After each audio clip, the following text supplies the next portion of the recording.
Selamat datang, penjelajah cerita. Saatnya membuka lembaran baru dalam petualangan kami di channel Sejuta Cerita. Hari ini, saya akan mempersembahkan sebuah kisah yang membawa kita pada perjalanan menakjubkan ke asal-usul sebuah kota yang penuh dengan misteri dan pesona, Kota Tegal. Dari cerita rakyat yang diperdengarkan dari generasi ke generasi hingga penelusuran sejarah yang mendalam, Tegal menyimpan begitu banyak rahasia yang menunggu untuk diungkap, dari pelabuhan yang sibuk hingga kemakmuran ekonomi yang memikat. Kota ini memancarkan kehidupan dan warna yang tak tertandingi. Bergabunglah dengan saya dalam perjalanan menyelusuri jalan-jalan berliku sejarah, menjelajahi keunikan budaya, dan mengungkap cerita-cerita yang menginspirasi dari para penduduk setempat.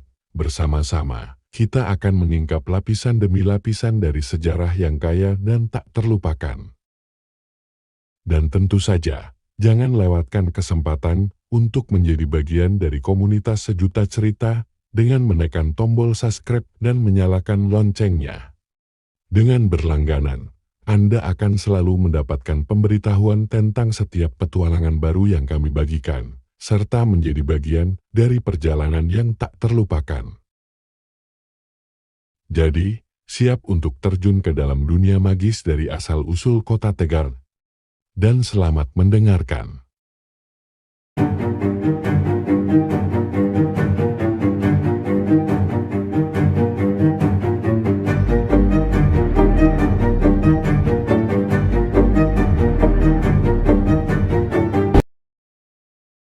Kabupaten Tegal, salah satu wilayah agraris di sepanjang pantai utara atau Pantura.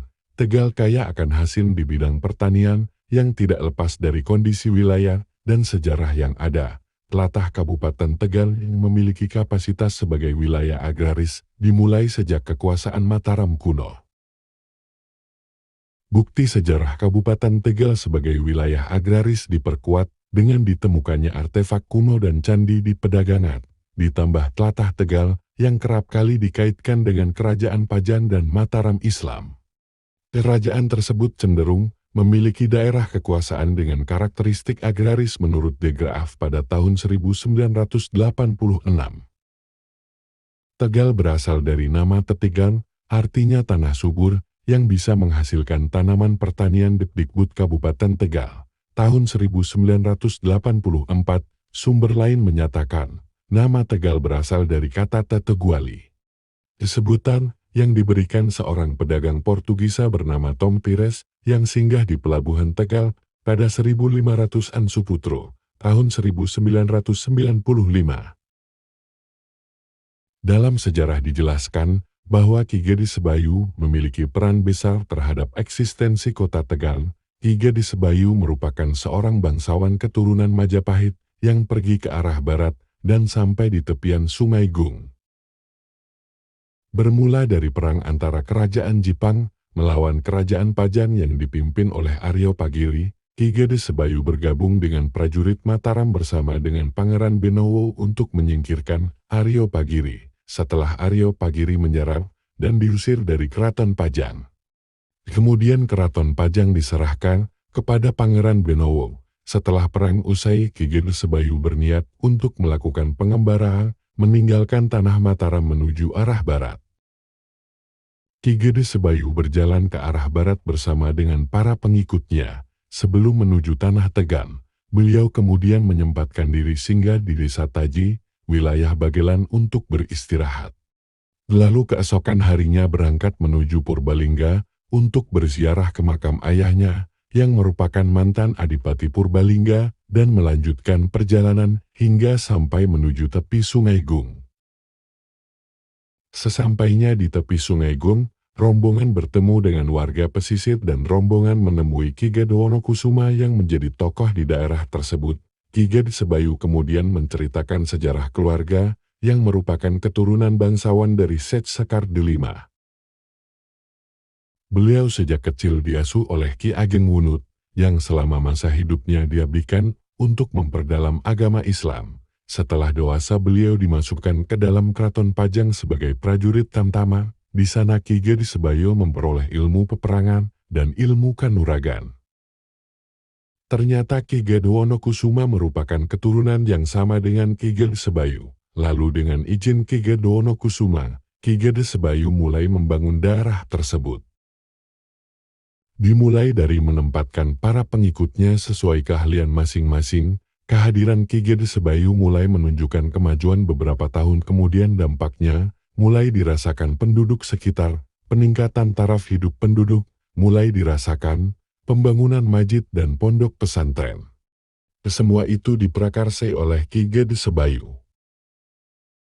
Meletusnya perang saudara di kerajaan Pajang membuat kakek Ki Gedesebayu, yaitu Ki Ageng Ngunut mendesaknya, agar menyelamatkan kerajaan Pajang. Ki Gedesebayu menolak, karena tidak tega melihat penderitaan manusia yang diakibatkan perebutan kekuasaan antar keluarga yang tak kunjung berakhir.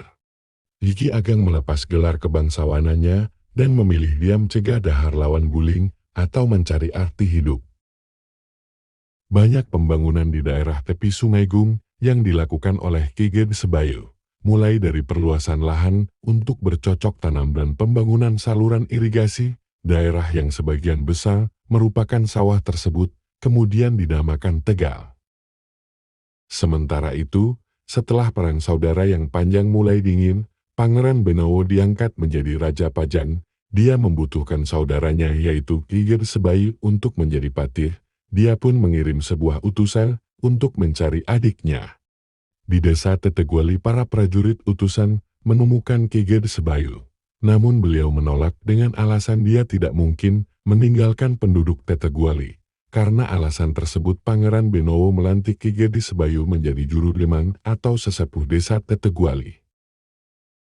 Pelantikan tersebut diberikan pada malam Jumat Kliwon, 15 Sapar tahun 988 Hijriah atau 12 April tahun 1580 Masehi.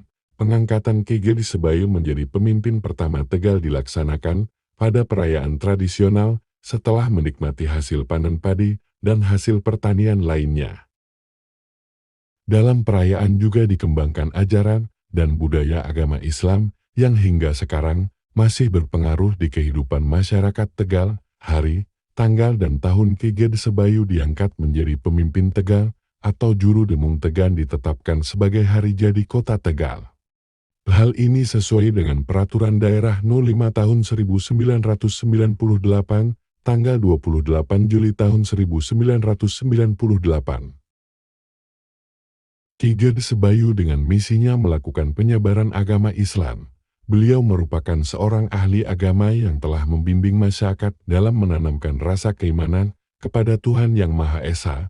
Beliau membuat sebuah masjid yang terdapat di Padepokan Karangmangu. Pada suatu ketika Ki Gedesebayu bermaksud membangun bangunan masjid, ada cerita yang menarik di sini. Beliau mengutus Ki Jagasura dan Ki Suralawean untuk mencari satu pohon jati untuk dijadikan tiang penyangga utama masjid. Karena ukuran pohon jati yang sangat lebar, akhirnya mereka kembali. Akibat tidak ada yang bisa menebang pohon tersebut. Akhirnya Ki Gedesebayu membuat sebuah sayembara yang diikuti beberapa orang. Pemenang sayembara akan dinikahkan dengan Raden Ayu Raragianti. Berkumpullah 25 kesatria di suatu tempat yang akhirnya diberi nama Salawi, yang sekarang bernama Slawi. Sayembara tersebut akhirnya dimenangkan oleh Ki Jaduk yang merupakan murid Ki Gedesebayu yang memiliki nama asli Pangeran Purboyo. Ketika Ki Gedesebayu akan wafat, beliau mengumpulkan para sanak keluarga dan meninggalkan beberapa pesan kepada sanak keluarganya, antara lain hidup rukun di antara saudara dan sesama. Raden Mas Honggowono, yaitu anak kedua Ki Gedesebayu, ditunjuk menggantikannya sebagai demung di Tegal. Pangeran Purboyo atau Ki Jaduk dipercaya mengurus pondok pesantren dan menyelesaikan pembangunan masjid. Setelah wafat Ki Gedesebayu meminta dimakamkan di dekat Wangan Jimat di desa Danawari. Rakyat Tegal tidak boleh menebang pohon sembarangan dan mengotori sungai. Selanjutnya, anak keduanya, yaitu Ki Ageng Honggowono diangkat menjadi bupati pertama di tlatah Tegal, maka lahirlah sistem dan struktur pemerintahan pertama yang turun-temurun. Tegal memiliki kuliner dan tempat wisata yang khas seperti permandian Gusi di Tegal dan Olos sebagai kuliner khas kota Tegal. Jika Anda berkunjung ke kota Tegal, usahakan nikmati semua tempat wisata yang ada dan cicipi kuliner khas kota Tegal.